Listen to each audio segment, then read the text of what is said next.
Yeah, so I'm proposing a new problematique, and we'll talk about um, that with my slides as well. And I just put that in the a short 3 paragraphs in the chat on where, for this audience, the problem seems to lie. And anyway. Um, um, so this is the first of a large number of slides that I have divided up into sections, and I expected a little bit more of an audience, and so have some sort of introductory slides as well as more technical ones. But let's see, I am sharing, yes. I don't like that green thing anyway. So this is a complicated first slide, but so the title is Holistic Natural Systems, the subject, and Design and Steering. Because natural systems, of course, have interiors and exteriors. They develop by growth following some vague representation of an S-curve with 3 parts. That systems develop by first an individuation or innovation period, the exponential part, and then a coordination or perfection period. That's how our own work, projects, and careers and everything else, we do that with our children. We start them in the womb with an explosion period, and then we spend 20 years perfecting them, helping them perfect themselves, really. And because steering for natural systems is mostly from the inside. Outside steering doesn't work very well. And of course, in my comment in the chat, I point out that the tools the science has can't study the contexts of the world that we are steering our planet from, and so our tools, the scientific tools, will be wonderful for sharpening and perfecting a strategy. But as people, we're going to have to rise to the occasion and rethink our business on Earth, and not unlike a spiritual transformation, like Robert suggested. I think it could amount to that. What I see could also be a group of people who, and I'll get to that in more detail, a group of people who have been blithely unaware of the threat to themselves of our running the planet into the ground with our demands for growth. And an awful lot of people are in that bag. But anyway, so to understand the title, holistic, I mean a inclusively perceived or organized and behaving as an individual whole, coupled with its context. And so holism for me is something coupled with its context, an organization. And that could be partly in the mind of people, or only out in the world. Then natural, I mean developing relation to an environmental context. And then systems, whole working organizations of connecting parts that hold themselves together.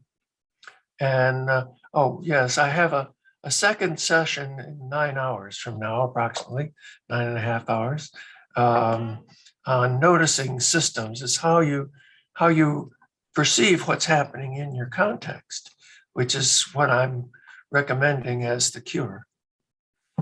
And so there are other parts of it. Design, what I think of as design. Here's a sailboat as evidence of design. organization of relationships, of coupled binaries, like Tyler talks about, and that have emergent properties from being connected. So connecting things that do more than they used to, or differences that make a difference. And as the source of the power of design in nature. So then steering is the system self-governance, developmental navigation. There's clear steering and growth processes. They have this maximized acceleration, like our economy has shown for 300 years, like lots and lots of systems around us, storms, relationships, businesses, communities, music, styles, all sorts of things go through growth processes and come out the other end, and as new fixtures in the world or not. And then new science. I'm saying this is new science for transformation. And by that, I mean a new method of guiding useful, repeatable insight anchored in physics and observation. And so it's very much a scientific approach, but asks different questions. And transformation, a change from one form to another, particularly by an organizational growth process. So that's, and here's one or two, I should say, snowflakes and slime mold, both of which are familiar marvels of nature. And they, the single-celled slime mold shows tremendous intelligence in how it searches its environment, leaving a slick behind so it knows where it's been, but also making strategic, almost intuitive seeming decisions on where to go. And then, of course, the snowflake, which starts from a kernel and then somehow communicates this elegant fractal pattern around the circumference during crystallization. It's another marvel of communication. I think, like the slime mold, that seems to have a biochemical communication method through the veins that you can see there, as the snow crystal must do on the perimeter of condensation all around it. That the message as to what it's supposed to do has to travel in that perimeter, I think. And no guarantee on that. So anyway, the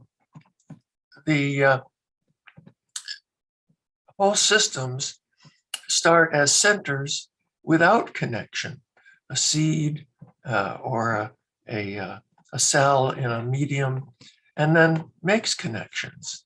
So in order to survive, people start from a cell without connections, except with the mother and or for mammals, and then make connections. So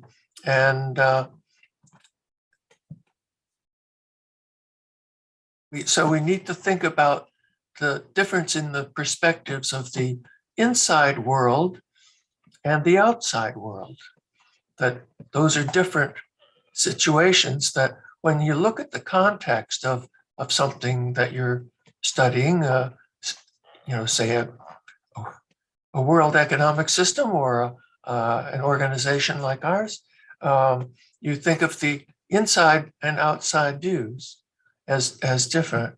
Here's a series of model homes and the seed to a tree along with the chick, having gone through the transformation at the limits to exponential growth and starting to make its connections.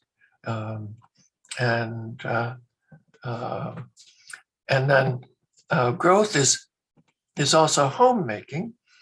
The growth of a system provides the home and the venue from which the system within the home makes connections to the outside world, whether it's the life within the chicken or the life within a human's home, family home.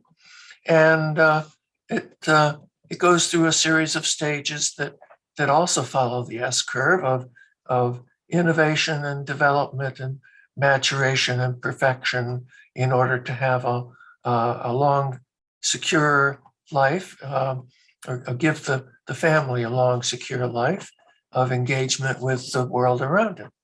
So that's the model of the physical systems on Earth that the human system might aspire to. Here, however, is what the human system is doing. It's multiplying exponentially everything it does all at once. And you can tell it's a single system because all the parts are moving together in constant proportion to one another. So it indicates change of the whole as a whole. And so that's an interesting feature because that tells you about the organization of the thing driving these indicators. It's not the indicators that are moving, it's the organization of the system that's moving and its work of using its resources to multiply its processes, to access more resources to multiply its processes in this case, because you have these little workhorses going around doing all this work. And of course, in the case of the human system, you have finance and you have the managers of finance and business, and they all have the same motive to maximize profit and returns to serve, at least since 1970, to serve stockholders. Before then, the motive of businesses, this has actually happened and it's not realized yet. Before then, it was stakeholders that the business recognized. The growth curves of incomes, all sectors of income, and the growth curve of the economy before 1970 all grew just alike. We're all part of the same system. Incomes and GDP grew alike, and like these, except since 1970 and the stakeholder guidance was discarded by some smart people in the stock market, and then since then we've had the extreme explosion of inequality that is part of the problem. But so what do ideal models of growth do differently than that? Well, I've been hinting at it over and over. Virtually everything people create successfully requires the same trick that nature uses. And it's often very easy to tell just when and how to make the change from maximizing the growth of the innovation that starts a new system. And the change is to go from expanding the system to caring for and perfecting it as its holistic limit to growth. That perfection is actually a physical limit to growth that can be approached quite slowly and result in a very satisfactory outcome, as our own business products, when we're successful, do. If you have a good product, a good architectural design, a good paper, good book, it hits the market and is accepted well appreciated. And that's the same way with a family. If they do their work, they have the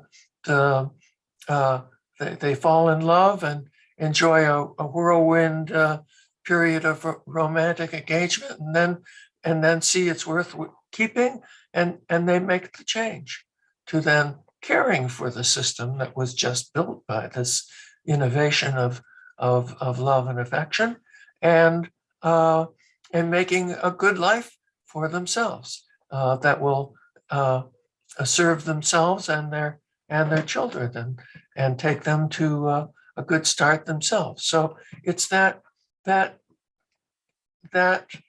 concept of natural growth to perfection that you see everywhere in nature that's completely missing from science, and completely missing from the ideas of complex adaptive systems, and it's completely missing from discussion. And but it's something everybody knows because we do it at home. You know, everybody socializes that way. Everybody makes friends that way. Everybody knows that's the way to do things. And so where we lost track of that, well, this is in more detail. You understand, you've heard this before, but that it's ABC. A is innovation, and B is perfection, and C is engagement. Is not homeostasis exactly. It's active relationships that don't exceed their comfortable boundaries. So that's a kind of homeostasis.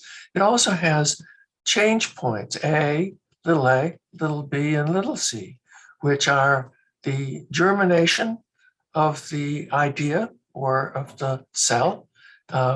B, turn forward, the transformation from one attitude to the other attitude, which can happen rather smoothly along the growth curve, entirely changing the direction of the future in a very short period of time. And it does that this is the important thing for listeners here to pay attention to in their own lives, is notice that point in your own work. Notice that point when you come to this little hilltop of activity and say, I'm at a point where I have something worth perfecting. Let me do that. And you make the turn, and instead of investing your resources in multiplying the pieces of the puzzle that you need to manage, you turn to fitting the pieces together in a more and more perfect way to satisfy the end you have in mind, or that it's destined to arrive at, and to find its fulfillment. Fulfillment is out here. It's not up here off screen somewhere, the way we're behaving. And for some people, maybe you need to say the growth period is, oh, look at all the great stuff coming. And the perfection period is, oh, look at all the things to finish. And then the life of engagement, what a trip. Now what? So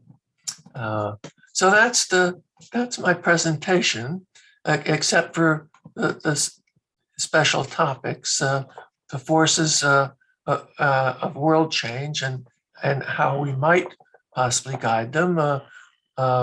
Some 4 slides on noticing and steering systems, a demo exercise, 3 slides on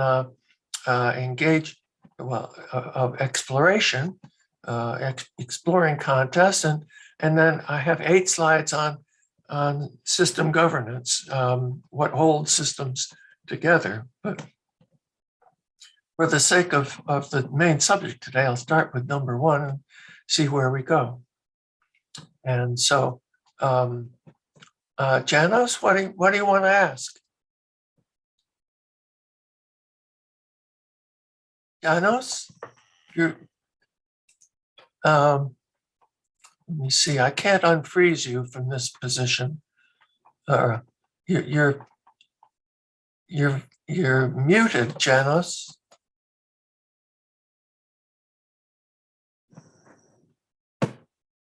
George, can you unmute him? I can unmute myself. I can't unmute him, but I sent a message to asking him to. Oh, he's unmuted. Okay. Hello, Janos. Yeah, can I go ahead? Well, you can ask me a question, yes. Yeah. Am I right in saying that you are claiming there is an analogy of some kind between natural phenomena and human or economical behavior? More than an analogy. Yeah. No, we're copying nature's methods and then misusing them. I think we actually know about nature's method by having lived in nature long enough in order to learn how to get along, which sort of requires inventing things and then refining them till they work. That's how we make things work. So what is this common idea or system or structure that enables this unity to Well, it's play? not. It's a natural system structure. It's like all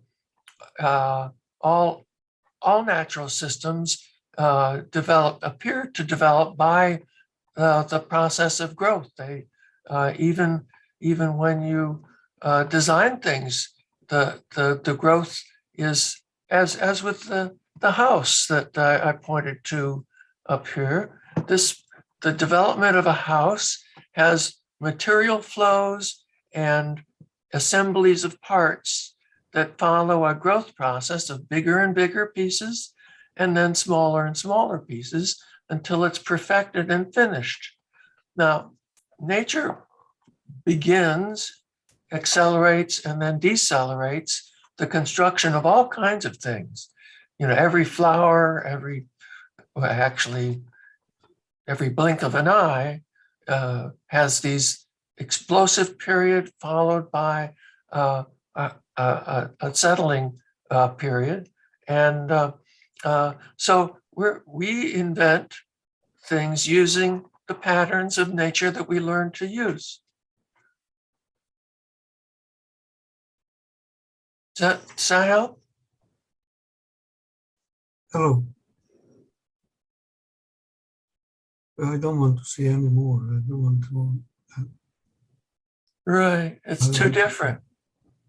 Shut up. Randall, do you have a question? Oh, Yeah, sure. Thank you. I think that was a very interesting sort of synthesis, and I think you present some very interesting thoughts on sort of the progression, this pattern of growth within limits. Yeah, growth as an organizational process. Yeah. And I think we can see that evolved systems, systems in nature, they sort of inherently operate within these limits, so within some variability. Tremendous variability. Human beings, we grow to different sizes and shapes and so on. But the pattern is there, that, there's this sort of early period of growth, sort of explosive, if you will, followed by a longer period of sort of homeostasis. And, so I think looking at individual organisms is pretty easy to see this. But looking at populations, there are certainly examples in nature where populations will simply burn themselves out. So, you know, you put a flower beetle into a bucket of flour and it's just going to explode. It's going to eat all the flour up, and then that population will die. Right. Except so- the flower beetle itself does grow to a stable state. Yep. So All there's a right? difference Its between behavior talking about then the is different from individuals its own and the growth. population, right? Yeah. So I think the question here, when we're looking at sort of the global population of humans, Uh-huh. you know, we're on a trajectory, obviously. Oh, yeah.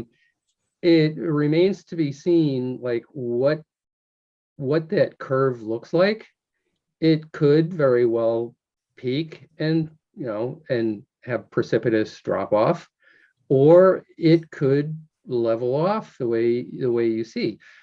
I'm Well, very no, curious about not just any. what are the patterns. I mean, there's an analogy here. So in a human being or any animal, it's multicellular. It's a population of cells. And somehow that population of cells knows when to stop. Well, The flower beetle doesn't know when to stop. Actually, it does. The signal to stop is when the food is gone. well, And that's one kind of strategy that you find in nature. There are other kinds of strategies. yeah. You know, you look at trees. But you're asking me what one I'm talking about. I'm getting to the question, and it's kind of the same question of that I asked Tyler and Robert. I think, I'm sorry if I've forgotten your name.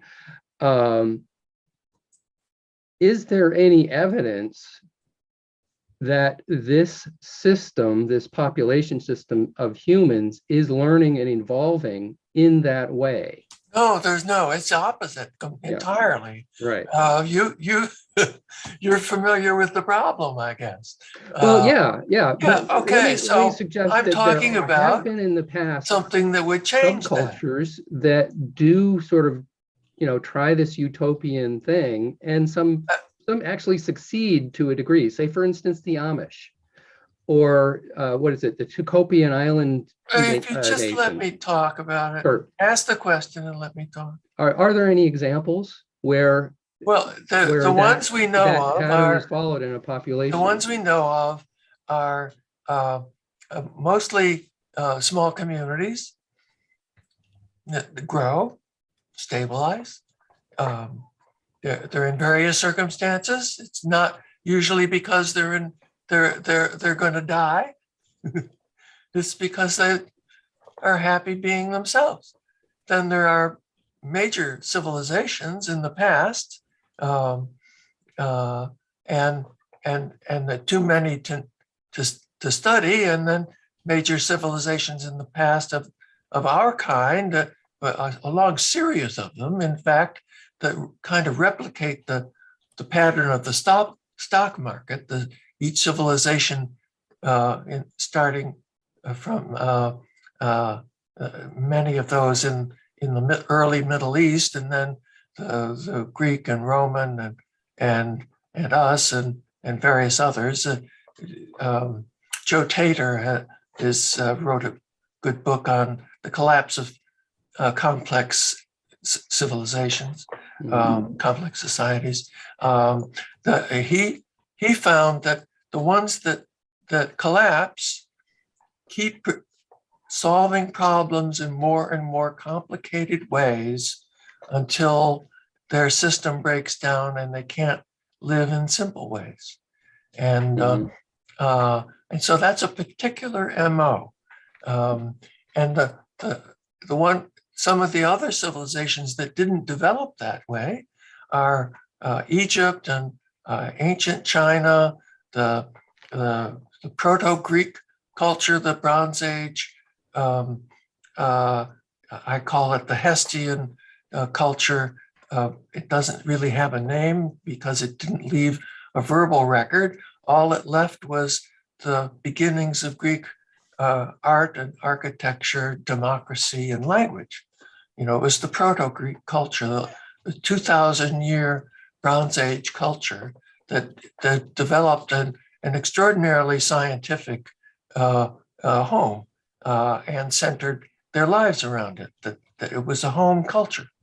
And so, and it's the home culture that we get our home cultures from too, our home cultures being the rock of civilization on which the survival of this civilization is allowed, despite the really crazy behaviors of the elites, the super rich and the dictators all act in ways that should destroy the civilization, but the home lives of the people hold it together. That's my view of the balance of power in human civilization. Is that we have these incredibly productive and destructive elite cultures, somewhat precariously supported by a vast community of family cultures that are mostly quite successful in making good relationships that last. And so it's why science hasn't thought of how you make good relationships that last is, well, because science relies on numbers. You can't represent relationships with numbers. You can't represent what a home is. You can't represent all manner of natural organization. Natural organization is many multi-hierarchy. You know, it's a coordination of a very complex kind. Thank you. So anyway, that's enough of that rant. Yes. Bring this to a close. Is it possible for there to be dialogue within the realm of science on things that actually, on systems that actually work? And I think, you know, what you're presenting here may be an opening to that. You know, yes. So there are, if you look across history, there's huge bodies of literature on this already. Like, we don't even have to study anything new. We just have to sort of read the literature. And if some scientists or groups of scientists could do that and look at the success stories and figure out what can we do now. If you would let me answer your question. I just want to leave that as sort of a hanging question for people to contemplate, because I see someone else has their hand raised and I don't want to take any more time. So, but thank you. Let me just thank you for very good questions. Although, yeah, anyway, really, I think the answer is yes. I don't think it's necessarily happening yet. I see major movement around the world from people devoted to expanding the system, to caring for the system. And that's the main switch, that you have impact investors of all kinds. You have all kinds of social movements that don't really know how to change systems, but they're asking for system change, and they're asking for sustainability, even though they use methods that are simply other versions of business as usual. We're making a lot of mistakes. Yeah. We're bad mistakes. What I hear you saying is that there already are some of these changes in progress. Don't interrupt, please. Don't interrupt. I'm trying to come as directly to the conclusion as I think I can take you. Yesterday, I had a workshop with Robert, the earlier speaker, and two other very sophisticated intellectuals who are dead set on believing that the universe is their model, and we had tremendous difficulty organizing the workshop because of that. But the workshop was to ask people to compare their models to the context in which they apply. And as we did that, we came to all agree on what we were talking about, on the issues that came up with these very uncommunicative scientists who who cared so much about their theory that they couldn't talk about nature until it came up and asking, well, how does your theory exemplify in this situation? And they would then very competently analyze the situation we were talking about. So I'm talking about using using the S curve as instead of to represent, as science has traditionally done, represented nature with a numerical curve as what nature's doing, to instead be more of a way to illuminate the natural world's systems as contrasted, similar in shape perhaps, but of a different form because their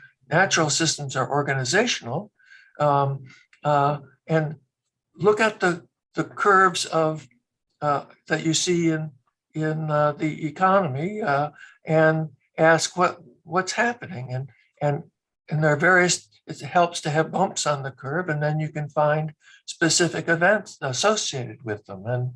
And I don't have that library of slides here, but using the theory to contrast with the environment rather than represent the environment is the basic thing.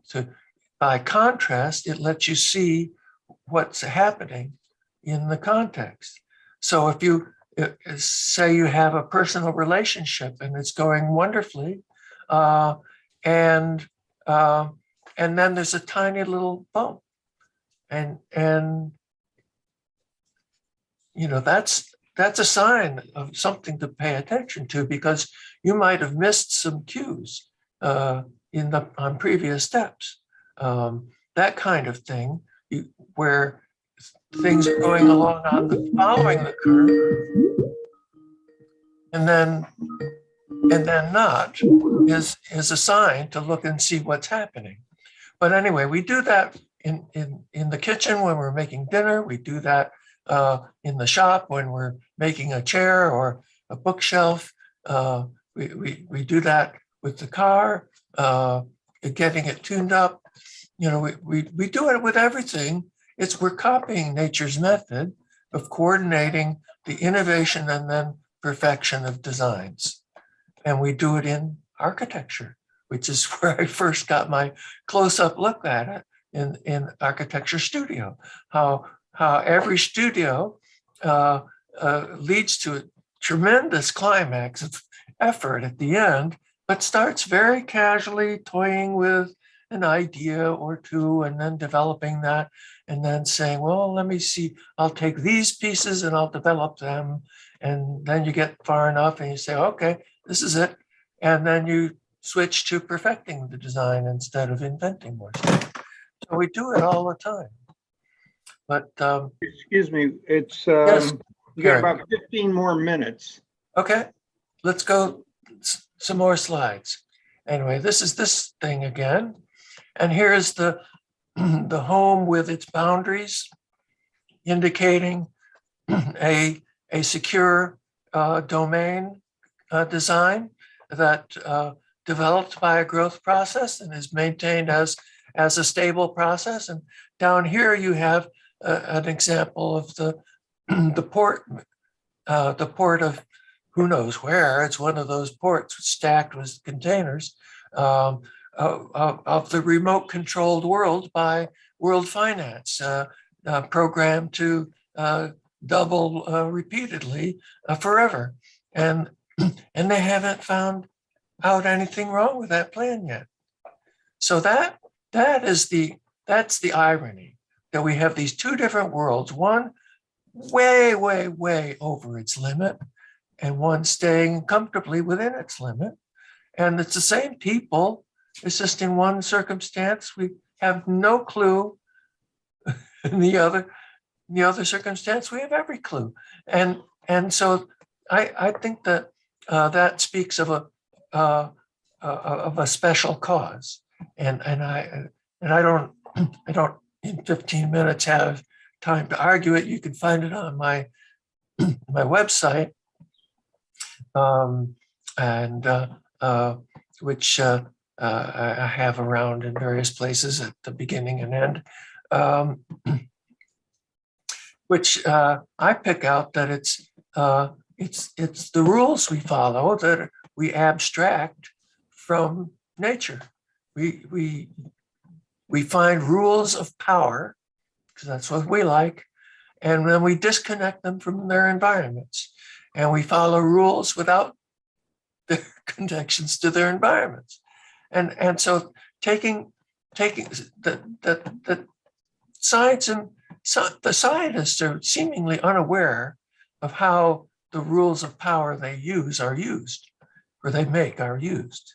It's quite amazing that science doesn't realize that the huge pile of money that comes into their labs comes from destroying the earth at as fast an accelerating rate as possible, as long as we don't notice. And we really don't notice. I mean, here's the evidence that we really don't notice. So there's a tremendous mind block that is shared very widely that has, I think, quite a lot to do with conceptual thinking as artificial reality. And so we're following artificial realities at work, and we follow genuine experiential environmental realities at home. And I think that's the problem. But anyway, so at work, you have all these wonderfully educated, very proud, successful professionals. How are they going to take this information out? Well, I don't know. I hope it gets through to them. There is some evidence that professionals can be befriended by intelligent environmentalists and taken around and shown the environment to realize what their economy is actually doing. Like the CEO of Walmart had that experience. He changed the whole plan of Walmart, but it's not catching on in a wildfire kind of way at all. At some point, something will catch on because it'll be either too late or just in time. I don't know. Something will catch on and will spread across the planet because we're headed for trouble, and trouble on a system that absolutely resists, highly conserving system pushed to the limits where it breaks will break kind of catastrophically, and of course it has done that many times in the past, and we thought that was the end, and it recovered, and maybe it'll only be a partial collapse and not the ultimate one. Maybe it'll be the ultimate one. I don't know. It's hard to know because we don't really have a chance to observe in an experiential way all the systems on Earth. We can guess at some things, but there is clear evidence that more and more people all over the Earth are being pushed to their limits, that people are not happy with the Earth and with their relationships and with their cultures and with their breaks. And some of that is COVID, and some of that is things like the strange thing that Russia seems to be doing with itself. It's finding comfort in the ancient past that failed dramatically. But anyway, so here's the last slide here, that I have the world economy with a couple nice people standing in it. That's the generator of money. And the money is what we make decisions with. And we could invest the money back in the generator for it to multiply until it fails.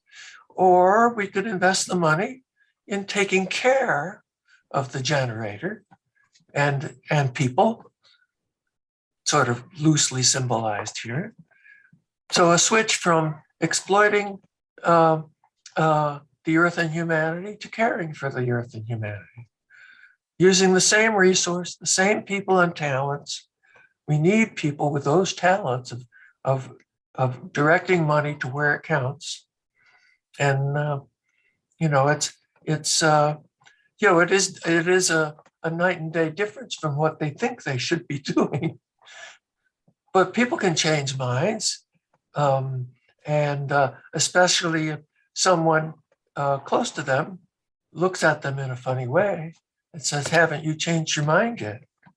And that's the kind of culture change that does happen some places, happens in small communities all the time, we had the Me Too moment just a few years ago, when a culture that thought nothing of having women heckled everywhere they went, and now doesn't, or does think something about that, and that passed through the culture quite rapidly. Of course, then we have the blowback from the Christian right, which thinks everybody should follow their religion, and is going to have the Supreme Court tell us we better do it.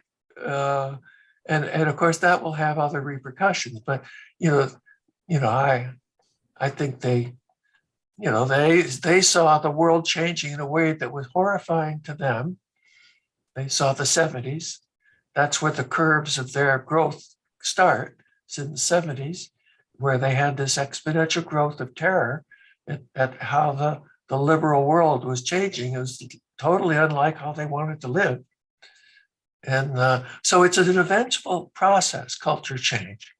I see the far right as having sold their souls and democracy to the devil in order to get Donald Trump. And that's he's their deliverer. Anyway, that's a little loose, but those kinds of grand scale events do happen, and even while other things remain unaffected. And let's see. Oh well, no, this is the first slide of the next set, and we're out of time.